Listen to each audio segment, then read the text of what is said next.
My dear brothers and sisters, dear friends, ministers across India, both active and retired, my little children, young people, good evening, namaskar, as they would say in Hindi, in Marathi, namaskaramu, Telugu, vandanalu, namaskara to those in Kannada, vanakkam.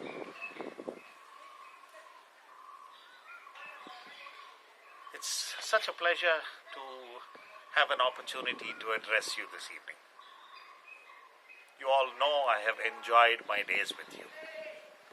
We have come often to your areas, received warm hugs from you, given you warm hugs. Although I cannot do it physically at this time, I would like to tell you that I feel it, and I am connected to each one of you across our countries, all over where I take care of, all across India, Bangladesh, Sri Lanka, the Maldives. It's a lovely evening here, and normally I don't get the opportunity to enjoy this atmosphere of my own home.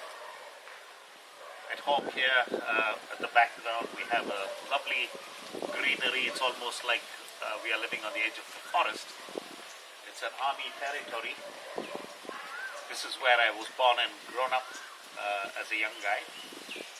And I settled here and I enjoy this scenery from my bedroom in the morning when I get up. You'll probably hear a lot of bird calls. There are lovely fire ants walking around the ground here, huge snakes, but that's just part of it. And dear brothers and sisters, it's just wonderful to have also for me to spend time at home with my family, and I hope you're also enjoying it. Here and there I hear that it's not really good to spend time with people in close proximity. There are conflicts, but I don't wish any of them for us, because we have learned not only to love our brothers and sisters, but also to love our neighbors. I do hope you are well. It has been now quite a long time for most of us, 2 to 3 weeks, and we have been given directives. I do hope that each of you are healthy in your bodies, also in your mind, in your soul, and that the fire of the Spirit is still burning in you. I know it, I feel it, and I know your zeal. But dear brothers and sisters, let us be very, very careful, because this is a virus attack which man has not known. It is serious, and I think you are all aware and are in touch with the newspapers, with the news rooms, with the TV, and it shows us that it's just not, people are not able to figure out what to do about it. It spreads, people suffer, people die. So, it is my hope and trust that you are following the directives that we have been given by the government for society, and in line with it by the global church. We want to maintain social distancing. We want to maintain the laws so that we make it easier for all those who support us. There are people working in banks. There are people working in hospitals. There are traders who are constantly trying to keep the supplies in place so that we get our rice and dal and vegetables in order to have something to eat. And we are also very well aware of the many who suffer without it. There are so many who have lost their jobs, and the situation is desperate. So please, my dear brothers and sisters, let us be of help. Let us connect to all of these people in our prayers, and like the Lord Jesus taught us, to be concerned even about our neighbors. Not obeying this means you're putting yourself in danger, and maybe you have a good resistance and you haven't shown up the symptoms, but you could be a carrier and you could also spread it to maybe an old grandmother or somebody who's weak in their respiratory system. So let's take this directives of the church and the government especially. You are aware we want to, and we profess that we will follow the 10 articles of our faith. That's a sentence always that we ask when you are baptized, when you are sealed, when the children come up to the altar with their parents. Are you willing to live according to the 10 articles of our faith? And what does the 10th one say? It says, I will obey the laws of the government as long as they do not go against my godly laws. So, I think we are all sensible people. I hear from different places that, your zeal is so much, you want to have some more divine services and you don't want any break in this. But my dear brothers and sisters, maybe you did it out of ignorance. Sometimes I feel it's just arrogance, but please don't. Whatever the reason, forget the past. We will not repeat it. We will stay under the lockdown that has been given. The reason I come to you this evening and present myself to you is actually to give you an update. I hope you received my last letter, which I wrote probably 10 days ago, and then I had said there that we will lock everything down, cancellation of all services, events, seminars, meetings, social distancing. That's the key word. That we maintain a distance of minimum of 2 meters or more. And I had said that we will give you an update on the 3rd of April, and that is the reason why I appear before you today. So, what's the update? As per the latest directive, the government has said we will observe a 21-day lockdown. This started around the 24th of March, so doing the calculation, it's around the 14th of April. We will observe this 21-day lockdown definitely. This means we will not have an Easter service together.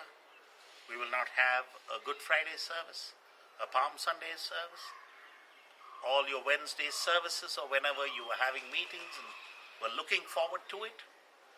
We still celebrate, my dear brothers and sisters. It's a fantastic celebration of the resurrection of Jesus Christ. It reminds us of our own resurrection. It reminds us of the return of Jesus. And we like to listen to it. Thankfully, there are certain district churches in the world who have facilities, because they have been doing it now already for many years, and we will piggyback on their channels to receive spiritual nourishment. For example, for Easter, it will be our chief apostle himself who will address us. He will conduct a divine service from somewhere in Frankfurt. This will be transmitted around 4 o'clock in the Central Eastern Time, which is in Frankfurt. So for us, maybe around 7:30 in the evening. You can go to the Canadian website, where they will also transmit it to us around 7:30 or 8 o'clock in the evening. And we can look into the eyes of our chief apostle, listen to his heartbeat, listen to his thoughts, and be thankful for the inspiration of the Holy Spirit in the apostle ministry. That's where the direction will come from. So he will conduct for us an Easter service. Meanwhile, we do have other platforms. We have the NAC TV, hosted by South Africa. We have Indonesia, who also has an established communication system on the web, and they have all offered to help us. So, Indonesia, which is ahead of us by about 2 or 2.5 hours, Frankfurt, NAC.org, which is about 3.5 hours behind us, and the Canadian website, which is around 9.5 hours. These would be the most convenient for you and for me, because they would be in English and they would more or less suit our time frames. You can also log on to any of the German district sites, but they will all be in German. So you see, my brothers and sisters, there are a lot of opportunity for us to get the nourishment that we need spiritually. If you go into the NAC TV of South Africa, they have music channels. You can teach your children how to play a recorder. There are lovely cartoons, Sunday school lessons on cartoons, and a lot of other stuff. There are choirs, there are live, there are interviews, there are divine services. So, I hope you enjoy all of this and are able to take rest for your souls and enjoy the spiritual food that is being offered through the different NAC platforms. For us in India, we are still not there. We had thought a few times already over the last 2-3 years, since we started transmissions 5 years ago, 6 years ago. We said, okay, we should start more transmissions in India. It was my idea to have brothers' meetings on transmission, meeting all the district rectors on transmission. The apostles and the bishops and myself, we regularly Zoom each other, and we are already in touch. We just had one on Wednesday. We have one every Wednesday. So, we will also be in touch with you. And the media, the provisions provided in the media, the internet speeds in India, the smartphones that you have, this will all now come into use. Like I was mentioning, NAC TV in South Africa also has for you some lessons on how you can shoot video clips, how you can make yourself really seen and heard, and it's basically a lesson which a layman who doesn't know how to do it could do it. So you see, my dear brothers and sisters, I would request you, please acclimatize yourself with all these tools, because it looks like the future is going to go more online, more digital, and these platforms, we can use it to our benefit so that we are not far away as we used to be before. We can see each other, we can talk to each other, and here and there where we make a Skype call or a Zoom call, you will see my face and I will see yours, and it will bring us a lot of joy, my dear brothers and sisters. So, we can use these platforms. I would also request those of you who are already using Zoom to connect with each other in these difficult days. I know the youth have had already a couple of meetings. One was on a Sunday where they had a service conducted by a priest somewhere in Delhi, and about 20 people gathered. I know there is one on the 2nd of April at about 7:30 at night. I would like to join in, but I will not this time. I will meet you. We will use these platforms. Thanks for using it, but just one little word of caution and word of advice and suggestion. We welcome your thoughts. We welcome your ideas. We welcome your feelings and your ideas about how things should be done. When you have such an idea, please send it over to us. And we will publish it after doing the necessary editing to see that it's theologically sound, that it is politically correct. And then we have here in Bangalore, the office, with its communication team, Robert Meyer, who most of you know very well.